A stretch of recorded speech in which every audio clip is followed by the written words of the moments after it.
দ্বিতীয় শ্রেণীর সুপ্রিয় শিক্ষার্থী, আসসালামু আলাইকুম ওয়া রাহমাতুল্লাহ। তোমাদের নতুন গণিত বইয়ের অধ্যায় 4 জ্যামিতিক আকৃতি ও প্যাটার্ন এর আলোচনায় সাদর আমন্ত্রণ। আসো আমরা শুরু করি। এখানে জ্যামিতিক আকৃতি ও প্যাটার্ন শুরু হয়েছে 102 পৃষ্ঠা থেকে। দেখি প্রথমেই জ্যামিতিক আকৃতি। নিকট পরিবেশে যে সকল জ্যামিতিক আকৃতি আমরা দেখতে পাই, এখানে লক্ষ্য করো। নিকট পরিবেশে আমরা বল নিয়ে খেলা করি। এই বলটি হলো গোল আকৃতি, এটাকে গোল আকৃতি বলা হয়। তারপরে এরকম তিন কোণা, এটাকে বলা হয় প্রিজম বা পিরামিড। যেমন মিশরে পিরামিড রয়েছে, যেখানে ফেরাউনদের লাশ দাফন করা হয়েছিল, অর্থাৎ কবর দেওয়া হয়েছিল। ফেরাউনদের কবর পিরামিড। এই পিরামিডের যে আকৃতি, এখানে দেখো প্রতিটি ধারের যে আকৃতি, এই আকৃতিকে বলা হয় তিন কোণা আকৃতি। তিনটি কোণ, এ একটা কোণ, এ একটা কোণ, এ একটা কোণ, তিনটি কোণ। আর এখানে বইয়ের ছবি রয়েছে, বই হলো চার কোণা আকৃতি। তাহলে আমরা এখানে দেখতে পেলাম যে গোল আকৃতি, তিন কোণা আকৃতি এবং চার কোণা আকৃতি, এই তিন ধরনের আকৃতি আমরা পেয়েছি। এবারে লক্ষ্য করো, একটি মূল প্রশ্ন রয়েছে। রাফি ও তুলি নিচের জিনিসগুলো সংগ্রহ করেছে, চলো তাদের সাথে জ্যামিতিক আকৃতিগুলো শনাক্ত করে পৃথক করে সাজাই। তাহলে এখানে দেখো একটি পয়সা রয়েছে, এটি মানে মুদ্রা রয়েছে, এটি হলো গোল আকৃতি। তারপর এটা একটি দেশলাই বাক্স, ম্যাচ বাক্স, এটা চার কোণ আকৃতি। তারপরে এখানে একটি গ্লাসের মুখটা দেখো গোল আকৃতি। এটা একটি মার্বেল, এটিও গোল আকৃতি। আর এটা একটি ডাইস, এটা দিয়ে লুডো খেলা হয়, এটির প্রত্যেকটা ধার হলো চার কোণ আকৃতির। ইট, এটারও প্রত্যেকটা ধার চার কোণ আকৃতি। আবার এখানে দেখো এই যে একটা আকৃতি দেখা যাচ্ছে, এখানে এই ধারটা, এটা হলো গোলাকৃতি। এখানে রাফি বলছে 1 টাকার কয়েন গোলাকৃতি, আর তুলি বলছে ম্যাচ বাক্স এর পৃষ্ঠদেশ চার কোণা। আমরা দেখি 102 পৃষ্ঠার পরে এখানে কি রয়েছে। 1 নম্বর কাজ, বস্তুর সাথে আকৃতি সমূহের দাগ টেনে মিল করি। তাহলে এখানে যে আকৃতিগুলো রয়েছে আমরা এগুলো দাগ টেনে মিল করব। প্রথমে আংটির এই যে ভেতরটা দেখো গোল আকৃতির, তাহলে এটাকে আমরা দাগ টেনে মিল করব এটার সাথে। তারপরে সমোচা দেখো তিন কোণা, তাহলে এটার সাথে দাগ টেনে মিল করব এটা।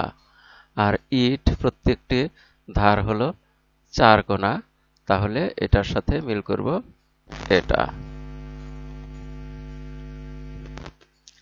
আসো এবার তারপরে দেখি তিন কোণা আকৃতি ত্রিভুজ আকার। তাহলে এইরকম তিন কোণা আছে, আবার এরকমও তিন কোণা আছে, আবার এরকমও তিন কোণা আছে। এই তিন কোণা আকৃতিকে জ্যামিতির দিক দিয়ে বলা হয় ত্রিভুজ আকার, এগুলোকে বলা হয় ত্রিভুজ। চার কোণা আকৃতি এরকম, এরকম, এরকম, এই তিন ধরনের, এটাকে বলা হয় চতুর্ভুজ আকার। তাহলে আমরা এখানে তিন কোণা যেগুলো সেগুলোকে বলবো ত্রিভুজ আকার, আর চার কোণা যেগুলো সেগুলোকে বলবো চতুর্ভুজ আকার। আবার এখানে গোলাকৃতি যেগুলো আছে এগুলোকে বলবো গোলাকার। যেমন এটা গোলাকৃতি, এটার এই ধারটা গোলাকৃতি, এটারও এই ধারটা গোলাকৃতি। তাহলে গোলাকৃতিকে আমরা বলবো গোলাকার। আমরা দেখি তার পরের পৃষ্ঠাতে কি রয়েছে। এখানে 1 নম্বরে কাজ রয়েছে নিচের মজাদার খাদ্যগুলোর জ্যামিতিক আকৃতি বলি। সমচা, আমরা জানি যে সমচা হলো এই যে সমচা, সমচা আমরা দেখেছি সমচা হলো 3 কোণাকার, যাকে বলা হয় ত্রিভুজাকার। এই ত্রিভুজাকার হলো সমচা, দেখো এখানেই দেখানো হয়েছে, ত্রিভুজাকার হলো সমচা। তারপরেরটা পাউরুটি। পাউরুটি হলো 2 ধরনের পাউরুটি পাওয়া যায়, একটা চতুর্ভুজাকার আর একটা গোলাকার। গোলাকারেও পাউরুটি পাওয়া যায়, আবার চতুর্ভুজ আকারেও পাউরুটি পাওয়া যায়। রসগোল্লা, রসগোল্লা হলো গোলাকার। বিস্কুট, বিস্কুট হলো গোলাকার। তারপরে মুয়া, মুয়া গোলাকার। আর ছানার সন্দেশ, এটাও গোলাকার।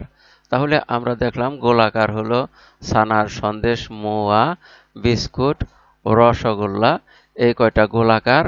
আর পাউরুটি গোলাকারও হয়, আবার চতুর্ভুজাকারও হয়। গোলাকারও হতে পারে এরকম গোলাকার, অথবা এরকম চতুর্ভুজাকারেও পাউরুটি হতে পারে। আর সমচা, আমরা এটা দেখেছি সমচা সবসময় ত্রিকোণাকার বা ত্রিভুজ আকার। এই যে সমচা, এই সমচা হলো ত্রিভুজ আকার। তাহলে আমরা 1 নম্বরের কাজ দেখলাম। এবারে 2 নম্বরে বলা হয়েছে ত্রিভুজাকার ও চতুর্ভুজাকার আকৃতিগুলো ভিন্ন ভিন্ন রং করি। তাহলে আসো আমরা এই আকৃতিগুলোকে ভিন্ন ভিন্ন রং করে সাজাই।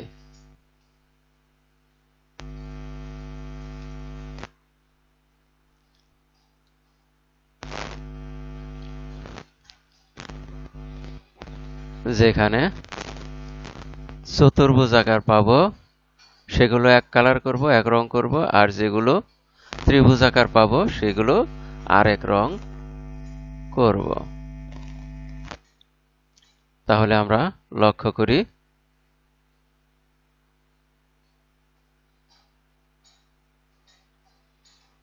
আমরা লাল রং করব যেগুলো ত্রিভুজ, মানে এটা ত্রিভুজাকার, এটাকে আমরা লাল রং করলাম। এটাও ত্রিভুজাকার, লাল রং করলাম। এটা ত্রিভুজাকার, এটাও ত্রিভুজাকার।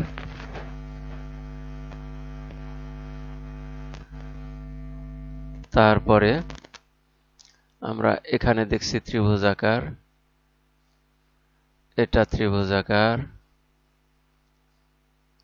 এটাও ত্রিভুজ, এটাও ত্রিভুজাকার, এটাও ত্রিভুজাকার, আর এটাও ত্রিভুজাকার। তাহলে এটা আমরা লাল রং করে দিলাম। এছাড়া এখন লক্ষ্য করো যে এখানে চতুর্ভুজাকার কোণগুলো আছে সেগুলোকে আমরা সবুজ রং করব। এটা একটা চতুর্ভুজাকার, এটাকে সবুজ রং করলাম। এটা চতুর্ভুজ, এটাও সবুজ রং করলাম। এখানেও একটা চতুর্ভুজ আছে, সবুজ রং। এটাও চতুর্ভুজ, এটাও চতুর্ভুজ, এটাও চতুর্ভুজ। তাহলে আমাদের এখানে আর বাকি যেগুলো সেগুলো কিন্তু চতুর্ভুজ নয়। এখন এখান থেকে বরাবর এ পর্যন্ত এই সম্পূর্ণ হলে চতুর্ভুজ হতো, কিন্তু এখানে একটা বৃত্তের মতো বা এখানে একটা গোলাকার দাগ রয়েছে, এখানেও গোলাকার দাগ রয়েছে। সুতরাং আমরা এই গোলাকার দাগগুলোকে ত্রিভুজ বা চতুর্ভুজ কোনোটাই বলবো না। এই যে এখানেও গোলাকার রয়েছে, এখানেও গোলাকার রয়েছে। আবার এখানে দেখো 1 কোণ, 2 কোণ, 3 কোণ, এখানেও আর একটা কোণ, কাজে এখানে ত্রিভুজাকার হয়নি, এগুলোকে আমরা ত্রিভুজাকার বলবো না।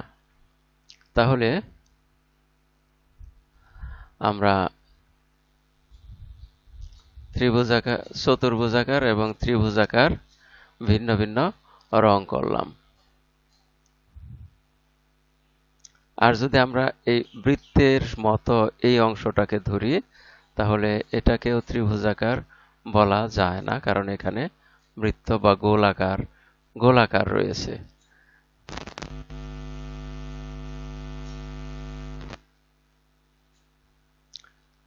আমরা চলো তারপরে দেখি কি রয়েছে। তারপরে চতুর্ভুজ, ত্রিভুজ ও গোলাকার জ্যামিতিক আকৃতিগুলো ব্যবহার করে একটি কার্টুন আঁকা হয়েছে। এতে কয়টি ত্রিভুজাকার, চতুর্ভুজাকার ও গোলাকার রয়েছে?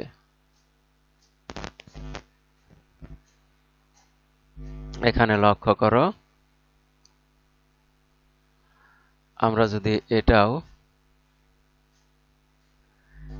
এভাবে নিয়ে যাই, নিয়ে খাতায় যদি আমরা এর সমাধান করি,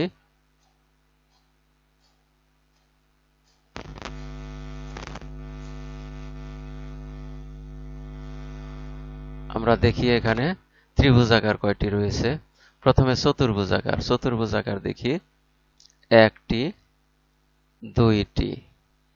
তাহলে চতুর্ভুজাকার হলো দুইটি। আমরা এখানে পাশে লিখি।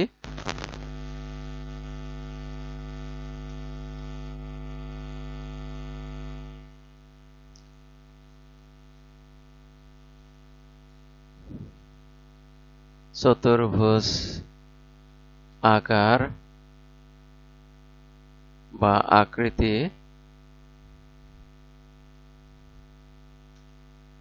দুইটি। এবারে ত্রিভুজ একটি, দুইটি, তিনটি, চারটি, পাঁচটি, ছয়টি। তাহলে ত্রিভুজাকার আছে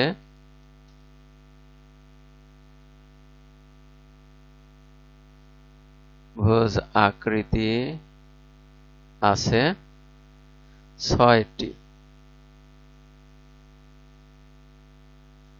তারপরে আমরা দেখি বৃত্ত বা গোলাকার জ্যামিতিক আকৃতি আছে। এই একটা বড় আকৃতি আর এই দুটি ছোট আকৃতি। তাহলে মোট হলো তিনটি গোলাকৃতি আছে, তিনটি।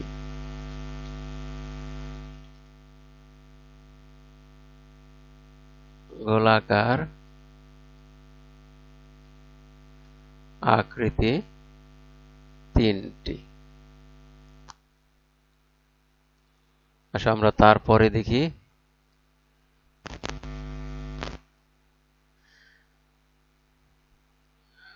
আমরা জ্যামিতিক আকৃতির শেষ প্রান্তে এসে পড়েছি। এতক্ষণ ধৈর্য সহকারে সম্পূর্ণ ভিডিও দেখার জন্য তোমাদের সবাইকে জানাই অনেক অনেক ধন্যবাদ। সেই সাথে পরবর্তী ভিডিও প্যাটার্ন এর আলোচনা দেখার আমন্ত্রণ রইল। Thank you very much for watching and keep watching for the next video. আসসালামু আলাইকুম ওয়া রাহমাতুল্লাহ।